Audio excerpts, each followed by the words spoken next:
네, 오늘은 하나님이 기억하시는 인생, 하나님이 기억하시는 인생이란 제목으로 하나님 말씀 전하도록 하겠습니다.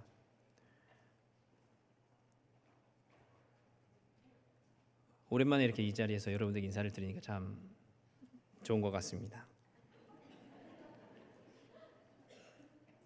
하나님께서 세상의 악함으로 인해서 홍수로 이 세상을 심판하셨다는 것을 우리가 이제 말씀을 통해서 잘 알고 있는데, 그 중에 이제 노아라고 하는 사람과 그의 가족을 통해서 택하시고 그들을 구원하셨습니다.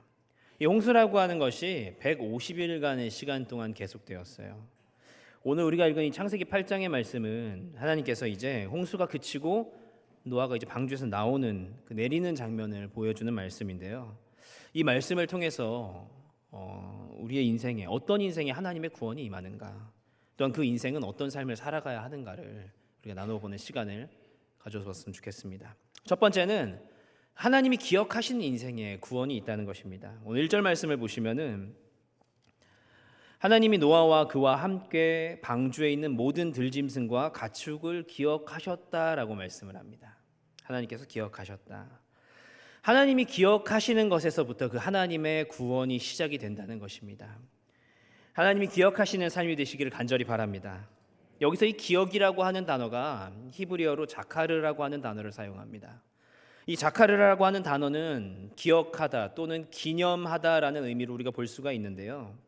이것을 제가 좀 이해하기 쉽게 여러분들에게 해석을 해드리자면은, 부분을 드렸는데 전체를 드린 것으로 간주해 주신다라는 의미예요. 부분을 드렸는데 전체를 드렸다라고 간주해 주신다. 이게 무슨 의미냐?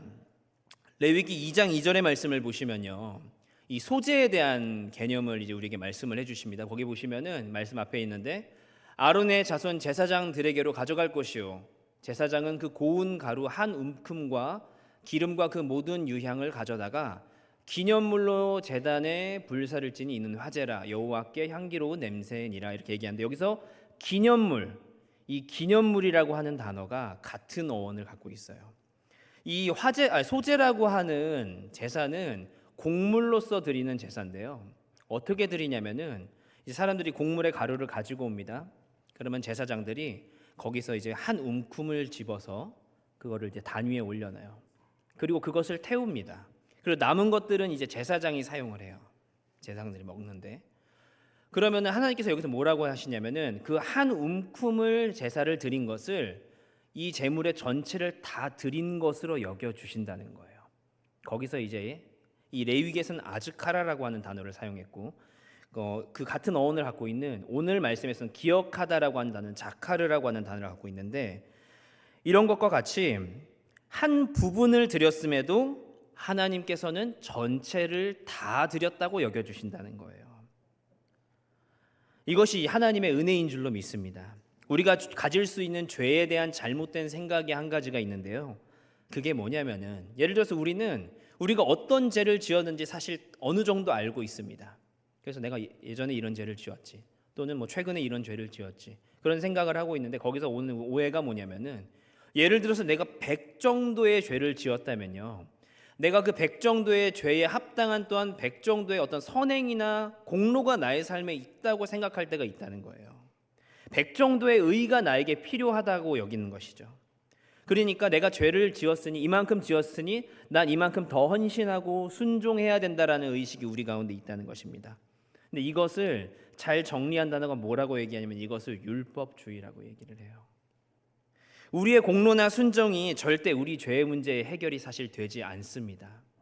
사실 우리의 공로나 순종이 그 죄의 문제를 해결하기에도 턱없이 부족한 것이기도 하고요, 하나님께서는 그렇게 죄의 문제를 해결하시지 않는다는 거예요. 근데 문제는 무엇이냐? 그렇게 내가 율법주의적인 생각을 가지고 공로를 쌓게 되면요, 어떤 문제가 벌어지냐면은 주위 사람들을 바라보게 돼요. 내가 가진 공로, 내가 어떤 드린 공로를 가지고 다른 사람들을 바라보게 된다는 것이죠. 다른 사람들을 바라보면 어떻게 됩니까? 비교하게 되죠. 이런 생각이 우리 안에 생기는 거예요. 왜 나는 이만큼 하나님 앞에서 내가 이런 의로운 삶을 살았는데 왜 하나님께서 저 사람에게 더 복을 주시는가?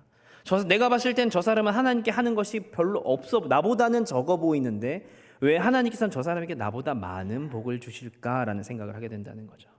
그러다 보니까 다른 사람과 비교하게 되고 사실 건강하지 못한 신앙생활로 가게 된다는 것입니다. 그럼 어떻게 됩니까? 원망하고 불평하게 되죠. 원망과 불평이 하나님 앞에서 얼마나 큰 죄인지는 우리가 이스라엘 백성들을 통해서 너무나 잘 알고 있다는 것이죠. 잘못된 것입니다. 그러나 오늘 이 말씀은, 그리고 앞에서 말씀드렸던 그 레위기 2장 2절의 소재의 개념으로 보았을 때 하나님의 은혜라는 것은요, 내가 부분을 드렸음에도 나의 삶이 하나님 앞에서 그 내가 지은 죄를 절대 덮을 수 없는 부분임에도 불구하고 내가 하나님을 믿고 하나님 말씀을 따라 살아가는 그 부분을 드렸음에도 나의 삶을 전체를 다 드렸다라고 여겨주시는 것이라는 거예요. 내가 그 하나님의 은혜를 경험하기에 턱없이 부족한 사람임에도 불구하고 내가 이 앞에서 하나님 앞에서 예배를 드리는 것, 하나님을 향한 믿음을 고백하는 것, 이런 것들로 하나님께서 그 작은 부분이지만 그것을 가지고 나의 삶을 다 받으셨다고 여겨주신다라는 것입니다. 이것이 바로 하나님이 기억하셨다라는 말의 의미인 거예요. 여러분, 믿음이 무엇입니까? 믿음을 이제 우리가 잘 표현하자 보면 한 단어 한 문장으로 이야기하면은 예수님께서 하나님의 아들이신 것과 그분의 나의 구원자이심을 믿는다라는 고백일 수 있겠습니다. 그런데 그 믿음이 사실 굉장히 작은 것이에요. 하나님 앞에서 우리의 죄를 덮기에도 작은 것이지만 우리가 이 믿음의 고백을 할 때, 그것을 정말 믿고 우리가 그냥 그 믿음의 삶을 살아갈 때에 하나님께서는 그 작은 것으로 말미암아 우리의 삶을 기억하시고 우리의 삶을 기념하셔서 나의 삶을 온전히 하나님께 드렸다라고 여겨주시는 것이 하나님이 기억하시는 인생이고 하나님의 은혜인 줄로 믿습니다. 그래서 하나님께서 오늘 노아를 기억하셨다라고 말씀하십니다. 노아의 무엇을 기억하셨을까요? 노아는 하나님께서 기억하시는 부분이 무엇이었냐면은 방주를 짓는 것이었어요. 물론 성경에서는 노아가 의인이라고 이야기하지만 성경은 분명히 이야기합니다. 의인은 한 명도 없다라고 얘기합니다. 물론 노아가 그 당시에 다른 사람들보다 하나님의 뜻을 경외하고 하나님의 뜻을 붙잡으며 살아간 것은 맞지만 그도 죄인임에는 분명해요.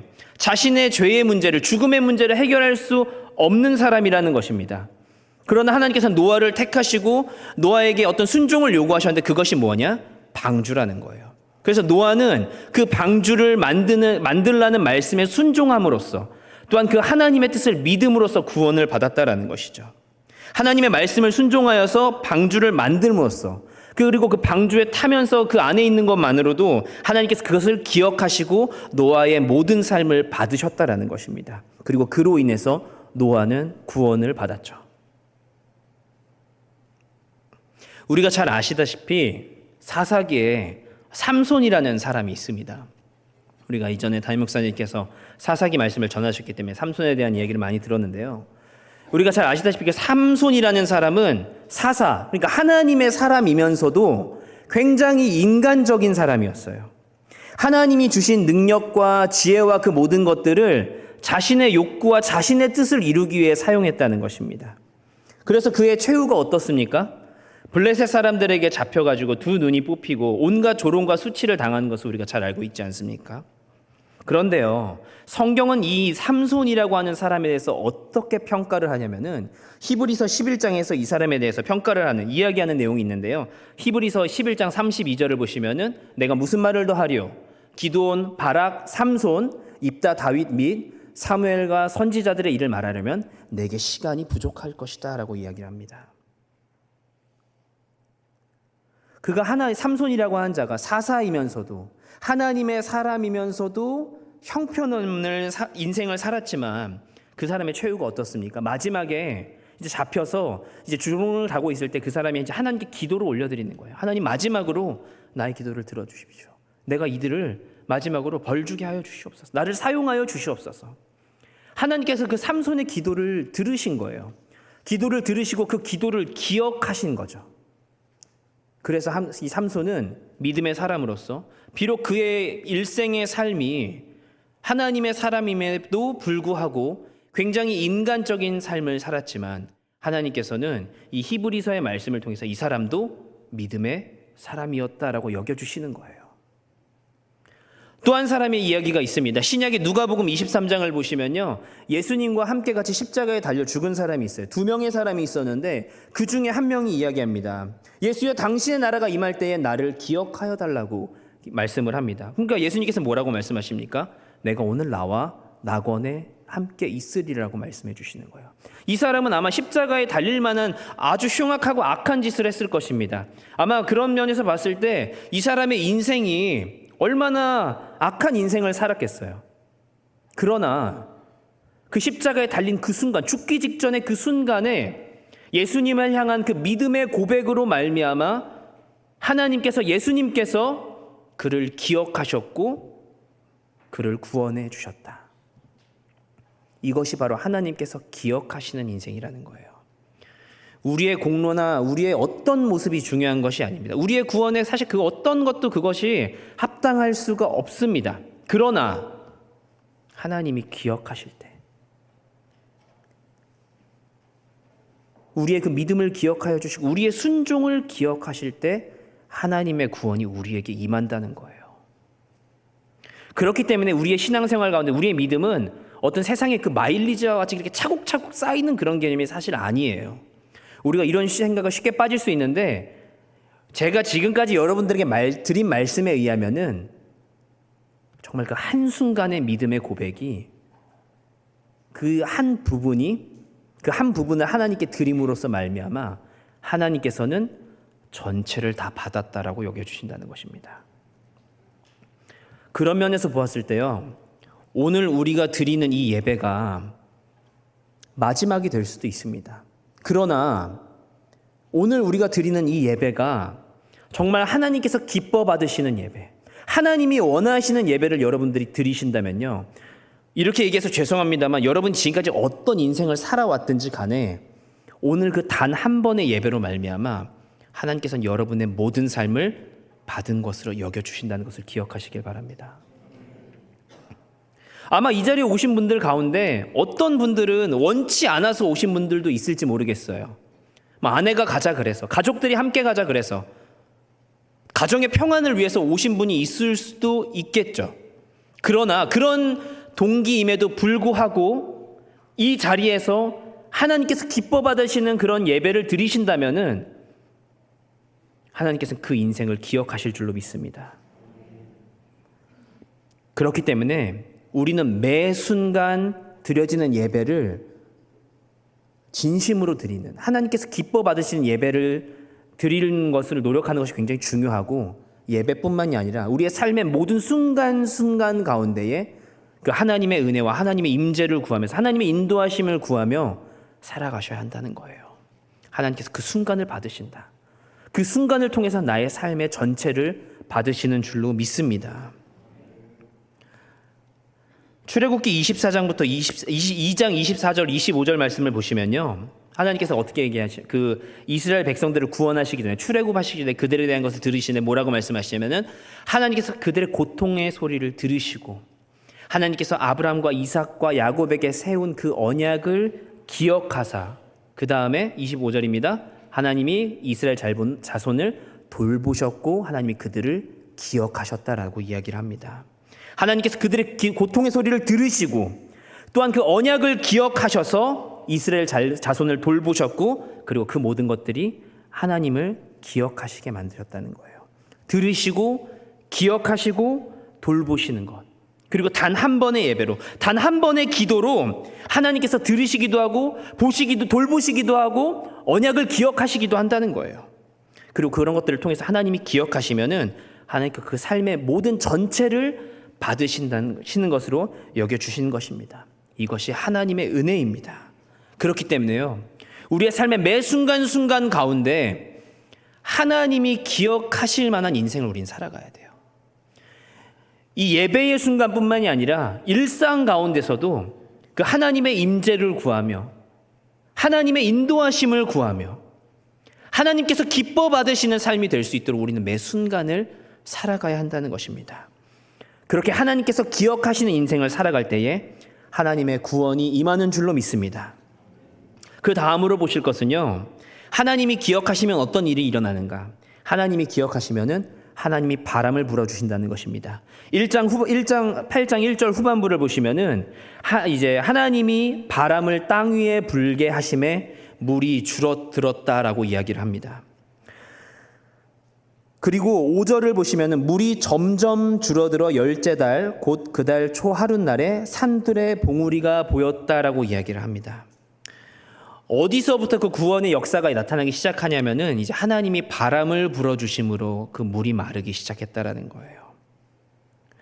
우리가 이런 비슷한 말씀을 잘 알고 있습니다. 출애굽기 14장의 말씀을 보시면요, 그 이스라엘 백성이 출애굽을 한 이후에 가장 큰 어려움을 경험하게 딱 맞닥뜨리게 되었는데 그게 무엇입니까? 홍해예요.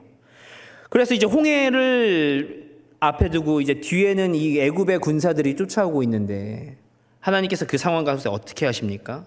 아무것도 할 수 없는 상황에서 이제 모세가 기도를 하니까 출애굽기 14장 21절에 보시면은 여호와께서 큰 동풍이 밤새도록 바닷물을 물러가게 하셨다는 것입니다. 그리고 바다가 갈라졌고 마른 땅이 됐다는 거예요. 여기도 보시면은 큰 바람이 불었죠. 그 바람을 통해서 바닷물이 마른 것과 같이 오늘 말씀에도 하나님께서 그 바람을 불게 하심으로 홍수가 점점 가라앉게 되었다라는 것입니다. 근데 이 성경에서 이 바람이라고 하는 단어는 그냥 사용하는 것이 아니라요, 대부분 그 하나님의 역사가 나타날 때 바람이 분다라고 이야기를 해요. 이 성경에서 바람이 분다라는 것은 하나님이 일하신다라는 것을 우리에게 보여주는 것이에요. 여러분, 우리가 인생을 살아가면서 우리의 삶의 순간순간 가운데 그런 어려운 삶이 찾아올 때 우리가 그것을 뭐라고 표현하냐면은 광야와 같은 시간이라고 이야기를 합니다. 근데 광야나 이 사막의 특징이 한 가지가 있습니다. 두 가지가 있는데 첫 번째는 뭡니까? 길이 없습니다. 사막의 문제는 길이 없다라는 거예요. 또 뭐가 없습니까? 물이 없습니다. 길과 물이 없어요.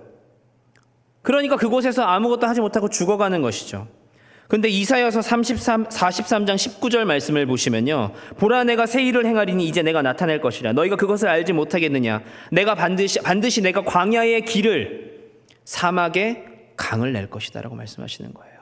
하나님이 일하시면요, 사막에 길이 생기는 줄로 믿습니다. 하나님이 일하시면요, 광야에 물이 나는 줄로, 강이 생기는 줄로 믿습니다. 우리 인생에 살아가는 그 광야와 같은 시간 가운데서도요, 하나님의 바람이 불잖아요, 길이 생기고 강이 생기는 줄로 믿습니다. 우리 인생 앞에서 아무것도 보이지 않고 가능성과 소망이 보이지 않는다 할지라도요, 하나님이 바람을 불어주시면, 하나님이 일하시면요, 길이 보인다는 거예요. 문제의 답이 보인다는 거예요. 그게 하나님의 능력인 줄로 믿습니다. 하나님께서 노아에게 방주를 만들으라고 하셨잖아요. 그렇게 방주를 만들 때 어떤 과정이 가장 힘들었겠습니까? 방주를 만들 때 어떤 게 가장 힘들었을까요? 방주가 굉장히 컸으니까 그 큰 배를 만드는 것이 힘들었을까요? 또 방주를 어디에 만들었습니까? 산 위에 만들었죠. 그 산 위로 올리는 것이 힘들었을까요? 아니면 그런 이상한 짓을 하는 것을 보니까 사람들이 이 사람을 이제 이 노아나 그의 가족들을 막 멸시하고 조롱하는 것이 힘들었을까요? 제 설교를 이제 오랫동안 들으신 분들은 답을 아실 수도 있겠는데요. 사실 어떤 게 가장 힘들었을까라고 저는 생각해 본다면은 동물들을 태우는 것이 가장 힘들었을 것입니다. 하나님께서 뭐라고 말씀하시냐면은 그 방주를 만들 때에 그 모든 동물들을 암수 한 쌍씩 태우라고 하시잖아요. 정결한 것은 7쌍 태우라고 하시고, 배 만드는 것도 힘든데 동물들까지 태우라고. 어떻게 태울 수 있겠어요? 사실 이거는 불가능한 일이거든요. 불가능한 일이에요. 근데 그 일에 대해서 하나님께서 뭐라고 말씀하신지 아십니까? 창세기 6장 20절 말씀 보시면요, 새가 그 종류대로, 가축이 그 종류대로, 땅에 기는 모든 것이 그 종류대로 각기 둘씩 내게로 나아오리니.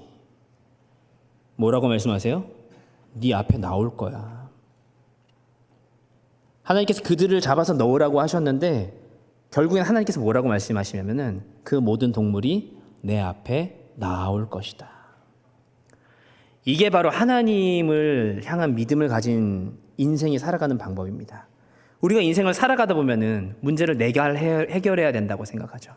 그 답을 내가 어떤 생각해내서 내가 가지고 있어서 그 문제를 내가 해결해야 된다고 생각을 하는데요. 하나님의 일을 하는 하나님의 사람의 문제를 해결하는 방법은 제가 방금 읽어드렸던 말씀과 같이 그 답이 그 사람의 앞에 나와요. 하나님께서 그 문제의 답들이, 해결책들이 그 사람의 인생 앞에 나오게 하신다는 거예요. 그렇기 때문에 우리가 인생을 살아가는 데 있어서 내 문제를 해결하고 싶어서 그 문제를 어떻게든 풀고 싶어서 막 나의 능력과 나의 환경과 이런 걸 나의 지혜를 가지고 발버둥치는 게 아니라 하나님께서 나의 앞에 이 문제의 답을 어떻게 나오게 하시는지를 우리는 바라볼 수 있어야 한다는 거죠. 우리는 우리의 문제를 절대 스스로 해결하는 사람이 아닙니다. 하나님이 우리의 삶의 모든 문제를 해결해 주셔야만 해요. 그 문제의 해결을 우리 날마다 경험하며 살아가야 한다는 것입니다. 그렇기 때문에 우리에게는 이 하나님의 바람이, 하나님의 일하심이 우리에게 필요한 거예요. 혹시 이 자리 가운데 이런 문제, 고난과 어려움으로 인해서 힘들어하시는 성도분들이 계십니까? 여러분의 삶에 그 앞에 하나님이 마련하신, 하나님이 주시는 그 문제의 답과 해결책들이 나올 줄로 믿습니다. 아멘.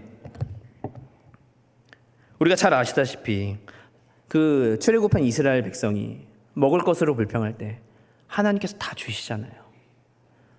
고기가 먹고 싶다고 하면은 메추리들이 날아와서 입안에 들어왔는지 땅에 떨어졌는지 어떻게 했는지 모르겠지만 어떻게든 고기를 차고 넘치게 먹게 하시고, 만나를 통해서 그들이 줄이지 않게 하여 주시고, 하나님이 일하시면요 모든 문제가 그 하나님 앞에서 해결되는 줄로 믿습니다. 에스겔서 37장을 보시면 마른 뼈 환상이 이야기가 있습니다. 근데 그 마른 뼈 환상에 대해서 하나님께서 뭐라고 말씀하시냐? 에스겔서 37장 5절 6절 말씀을 보시면요, 내가 생기를 너희에게 들어가게 할 것이니 너희가 살아나리라고 말씀하세요.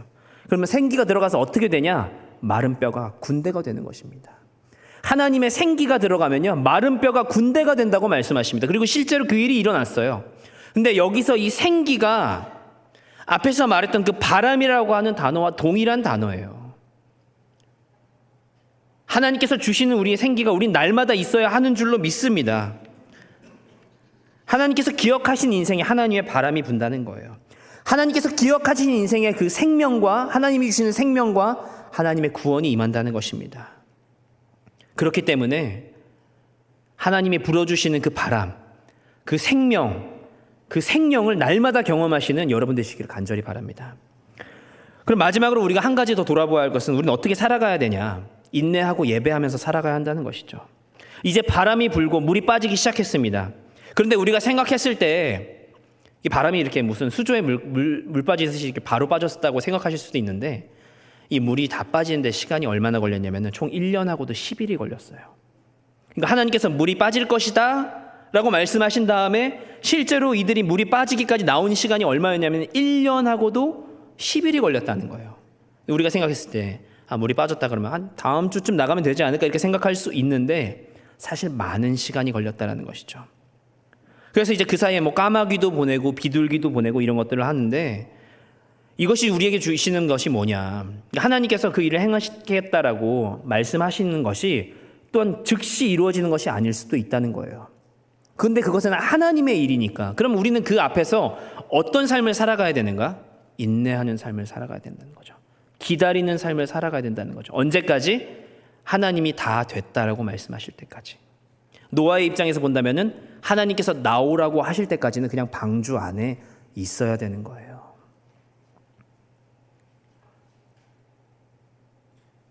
성도가 하는 일이 무엇일까요? 성도가 하는 일은요, 하나님이 일을 하시기 전까지는 가만히 기도하면서 기다리는 것이 성도가 하는 일입니다. 하나님이 일하실 때까지 잘 기다리는 것이 좋은 성도예요. 잘 기다리는 사람이 성숙한 믿음을 가진 사람입니다. 당연히 방주 안이 괴롭고 힘들겠죠. 얼마나 그 동물들과 함께 같이 지낸다는 것이 얼마나 어려운 일이겠습니까? 그러나 홍수 중에는요, 물이 다 빠지기 전까지는 하나님이 말씀하시지 않으면 그냥 그 안에 계속해서 있어야 하는 거예요. 오히려 답답하다고 나가면 죽는 것입니다. 방주 안이 정말 힘들고 괴롭고 어려운 것이 있는데, 어려운 것인데 방주 안에 없는 것이 뭔지 아세요? 방주 안에는 죽음이 없어요. 그 어떤 동물도 그 안에서 죽지 않았습니다. 재물을 제외하고는 죽지 않았습니다. 어떤 한 사람도 죽지 않았어요. 하나님께서 그 안에 있으라고 하면 그 안에 있을 때 생명이 있는 거예요. 나오라고 할 때 나와야 생명이 있는 것입니다. 그때까지 우리가 할 일은 무엇입니까? 잘 기다리는 것. 인내하면서 기다리는 것이죠. 우리가 할 일이 무엇인가? 기다리는 것입니다. 기다리지 못하면 그르칠 일이 더 커요. 그래서 야고보서에서도 인내가 곧 믿음이라고 이야기하는 이유가 이런 부분에서 그렇습니다. 하나님께서 말씀하실 때까지, 하나님의 때가 이르기 전까지는 인내하면서 기다리는 거예요. 그래서 갈라디아서 5장 22절의 말씀을 보시면은 성령의 열매를 얘기할 때 무엇이 있습니까? 오래 참음이 있어요. 오래 참음. 그 오래 참음에서 그 오래의 기준이 무엇일까요? 하나님이 말씀하실 때까지, 하나님의 때가 이르기까지, 하나님의 뜻이 임할 때까지 잘 기다리시는 성숙한 믿음의 성도들 되시기를 간절히 바랍니다. 그러고 이제 1년 10일이 지나서 하나님께서 이제 그 노아와 그 가족들에게 나오라고 하셨어요. 그런데 그 방주에서 나온 노아와 그의 가족들을 맞이하는 것이 무엇인지 아세요? 모든 것이 다 휩쓸려 나간 폐허가 남아있는 거예요. 이런 말이 있더라고요. 그러니까 불로 탄 거는 뭐라도 남는 게 있대요. 근데 홍수가 나면요, 아무것도 남아있지가 않대요. 노아가 처한 상황이 그런 것입니다. 이제 하나님께서 나와라 하고 짠하고 나왔는데 눈앞에 펼쳐진 현실이 어떤 현실이냐? 그냥 다 휩쓸려 나간 진짜 폐허 같은 상황이 있는 거예요. 아무것도 할 수가 없고 무엇을 해야 할지도 모를 때, 근데 그때 노아가 무엇을 했는지 아십니까? 노아는 하나님께 예배를 드렸어요. 우리가 같이 읽진 않았지만 우리 20절 말씀을 함께 같이 읽었으면 좋겠습니다. 8장 20절 말씀인데요, 우리 함께 같이 한 목소리로 읽도록 하겠습니다. 시작. 노아가 여호와께 제단을 쌓고 모든 정결한 짐승과 모든 정결한 새 중에서 제물을 취하여 번제로 제단에 드렸더니. 아멘. 아무것도 할 수 없는 그런 상황, 어떤 소망과 가능성도 보이지 않는 그런 상황, 그 앞에서 우리가 가장 먼저 회복해야 하는 것이 무엇인가? 하나님을 예배하는 것을 회복하라는 것입니다. 삶이 무너지고 내 삶에 소망이 없고 어떤 가능성도 보여지지 않을 때 무엇부터 시작해야 될까? 우리가 하나님을 향한 믿음이 있다면은 예배에서부터 시작하라는 것입니다. 하나님께 그 제단을 쌓는 것, 그 믿음의 자리로 나아가는 것. 저는 이 부분을, 사실 이 말씀이 이제 이전에 청년들과 했던 말씀인데, 청년들은 이렇게 얘기를 했어요. 새벽 예배를 드려라. 그러면은 하나님께서 새벽 예배를 드리면은, 첫 시작을 드리면은 너의 하루를 다 받아들인 걸로 여겨주실 것이다. 이렇게 얘기를 했어요. 그러더니 이제 청년들이 새벽 예배를 나오는 친구들도 좀 있더라고요. 제 생각입니다만 새벽 예배를 드리시면요, 하나님께서 우리의 하루를 다 받아주실 줄로 믿습니다. 또한 우리가 정말 아무것도 할 수 없는 그런 상황 가운데서 우리가 무엇을 회복해야 하는가? 예배를 회복해야 된다는 것입니다. 하나님을 향한 제단을 회복해야 한다는 것입니다. 거기에서부터 하나님의 은혜가 임하기 시작한다는 것이죠. 이것이 바로 인생을 살아가는 지혜인 줄로 믿습니다. 그리고 하나님께서 그 아무것도 없는 상황에서 노아가 예배하고 하나님 앞에 제단을 쌓았을 때 하나님께서 어떻게 일하시냐면요, 하나님께서 그 예배를 받으시고 다시 이제 노아에게 약속의 말씀을 주시는 거예요. 우리에게 주시는 이 말씀을 통해서 우리가 봐야 할 것은 무엇이냐면은 하나님께서 우리도 이렇게 노아와 같이 살라는 거예요. 아무것도 할 수 없을 때 예배부터 드려라. 아무것도 할 수 없을 때 하나님 앞으로 나아가라. 그럼 하나님께서 그때 다시 우리에게 말씀도 주시고 살아갈 힘도 주시고 살아갈 소망을 주신 줄도 믿습니다. 이렇게 하나님께서는 예배하는 자를 찾으시는데 그 새로운 인류잖아요. 이제 노아의 가족이 이제 새로운 인류가 되었잖아요. 근데 그 새로운 인류의 첫 시작은 예배였다는 것이죠. 그러나 그 이후에 말하는 것은 여전히 사람은 악하고 연약하다라고 이야기를 합니다.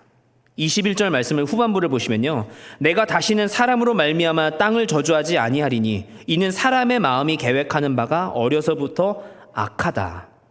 그러나 내가 전에 행한 것으로는 다시 멸하지 않겠다. 그러니까 홍수로는 멸하지 않겠다라고 말씀하시는 거예요. 근데 그 전제가 뭐냐면은 여전히 인간은 악하다는 거예요. 새로운 인류임에도 불구하고 악하다, 연약하다, 부족하다라는 거예요. 너희는 아마 분명히 죄를 지을 거야 라고 얘기하지만 이렇게 말하진 않겠다. 그러나 이 말씀이 담고 있는 또 한 가지가 가능성이 있습니다. 그게 뭐냐면은 내가 너희에게 다시 너희를 구원할 자를 보내주겠다라는 거예요. 누구십니까? 예수님이죠. 그리고 오늘날의 우리는 그 예수님을 바라보며 살아가고 있는 자들입니다. 이 당시의 사람들은 물론 그 예수님을 희미하게나마 알았을지 모르겠지만 오늘 우리는 우리를 위해 십자가에 달리시고 또한 죽음에서 부활하신 그 하나님의 아들이신 예수님을 믿는 믿음으로 우리는 살아가고 있는 줄로 믿습니다. 그렇기 때문에요, 우리는 그 예수님의 말씀을 붙잡고 그 믿음으로 살아가야 한다는 것입니다. 어떤 문제 가운데서든지 간에, 그리고 아무리 어렵고 힘든 상황 가운데서라도 예배를 회복하시는 여러분 되시기를 간절히 바랍니다. 그리고 그 가운데서 말씀을 붙잡으시기를 간절히 바랍니다.